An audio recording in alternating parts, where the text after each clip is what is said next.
好，当然我们民众要有所谓的言论自由，新闻媒体，我们今天呢在这边，我们大家一起来讨论公共议题，不也是如此吗？我们监督时政嘛。但是今天呢，却看到哈，当言论新闻不再自由，台湾是不是真的不再民主呢？我们带大家来回顾一下其中这个新闻事件。在过去中天曾经有报道，立法委员邱莹，那是2018年的事嘛，哈，那时候是在选举正热的时候，就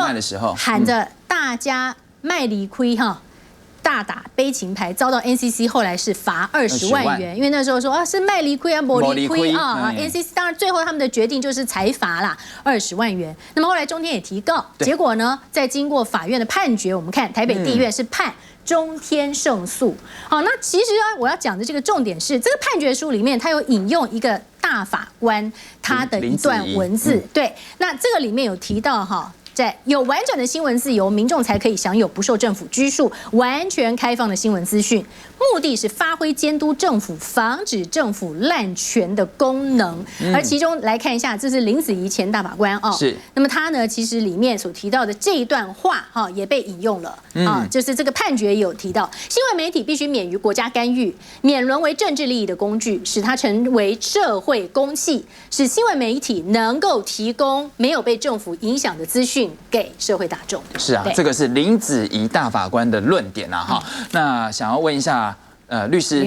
来怎么看？就是说这个新闻自由、言论自由应该是我们的宪法保障。对，没错。其实从我们宪法第11条这个言论自由的保障开始，特别大法官会议在历次的大法官会议解释里面都有特别去提到说，新闻自由其实就是言论自由一个很重要的展现。所以新闻自由它的层次，它其实是在宪法的层次上，而不是一般法律而已。哦，那现在涉及到这个换照的问题，我们必须要了解，就是说，今天电视台如果到一定时间，它有一定的期限，执照到期了，必须申请换照。那换照以后呢，像新闻台的执照，它就是依照这个卫星广播电视法第6条提出一个申请计划，提出申请书。那我们在新闻自由上，能不能主管机关任意说，我今天看你申请书不开心，我就把你驳回？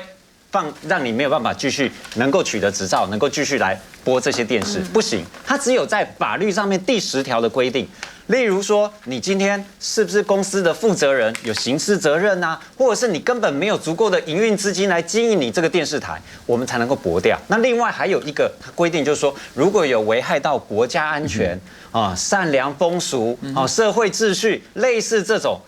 他认为有违法的状况下，才能够不核发执照给你。好，那我们从法律面来看，我们会发现说，我们有国安法，如果你认为有危害国家安全，那你就看看有没有哪一个违反国安法，你去检举嘛。如果法院认为有，那你因此来把它禁止这个电视台核发它执照，那我们大概都同意。可是我们今天看到大部分的这个电视台里面，主要会让 NCC 委员有意见的是涉及到政治部分。而不是涉及到像我们讲说，其实我们也有烟害防治法规定说啊，如果你电视台去播放一些跟烟有关的，或者是跟这个儿少有关的，我们是可以开罚你，没错。可是今天我们这电视台都不是因为这个原因，而是涉及到政治层面。那我们的新闻自由最多就是跟政治有关，希望能够尊重每个人表达他政治的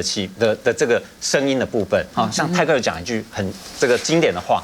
我不同意你所说的内容，但我誓死捍卫你说话的权利。所以新闻自由其实是一个宪法保障层次。如果今天主管机关要来审核，到底这个执照要不要换发，我们必须要了解你主管机关认为不换发的具体理由到底是什么。如果又涉及到政治，应该你管辖、你审理的权限应该被限缩的很大。就是你如果假设今天已经到足以违反国家安全法，例如说我们讲的可能已经是共产党渗透，要你去讲一些另外一派完全不同的东西，或许也真的违法，你来因此不核发他执照。可是如果只是因为政党之间各个颜色不同、立场不同，你就因此可以拒绝换发执照。那我们再回过头来，另外一个宪法很重要的层次叫平等原则。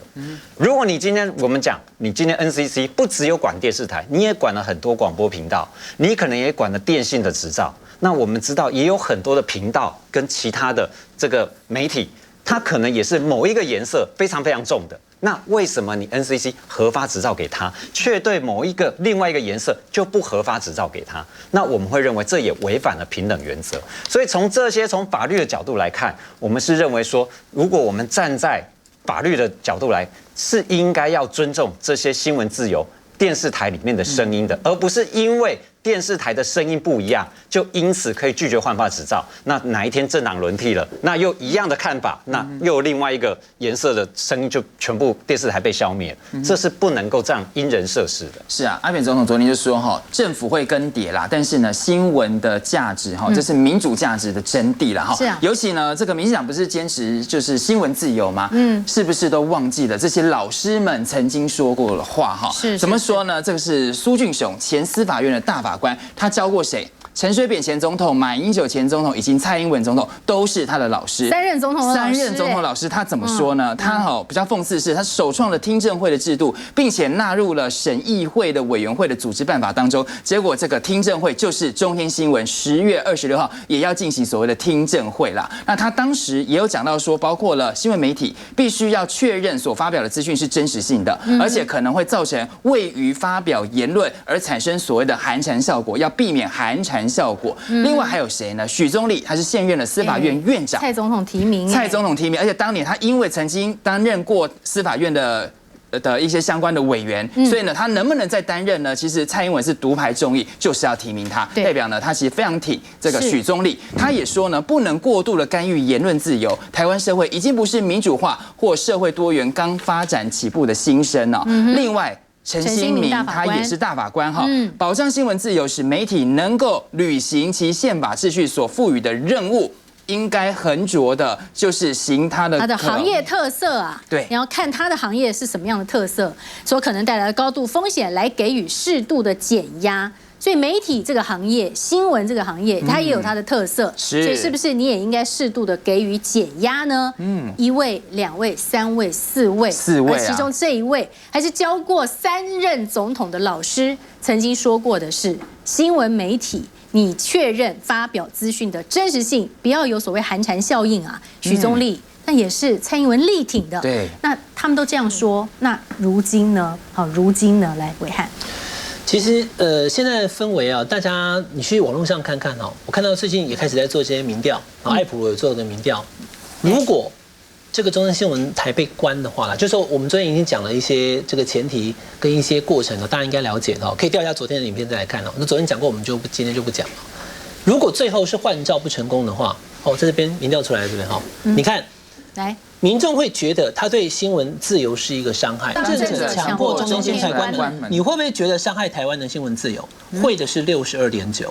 但是上面那个，你觉得当前台湾的媒体会不会被秋后算账？43%觉得会，这个蛮两极的哦，会跟不会的也对，但是我相信哈。如果第4个选项一旦是被关闭之后，对，那第3个就会跟着升高了，就是说这件事情将会是一个参考。对，现在还是有一半人觉得说应该不会吧？不会，不秋后算账吗？怎么可能？不会吧？但是我昨天也跟大家讲了哈，新闻媒体，它在播报新闻的时候的正确性是最重要的。所以如果有新闻资讯不正确的时候，是必须更正，而且甚至会有违规纪律，都必须要承受的。但如果是 live 节目，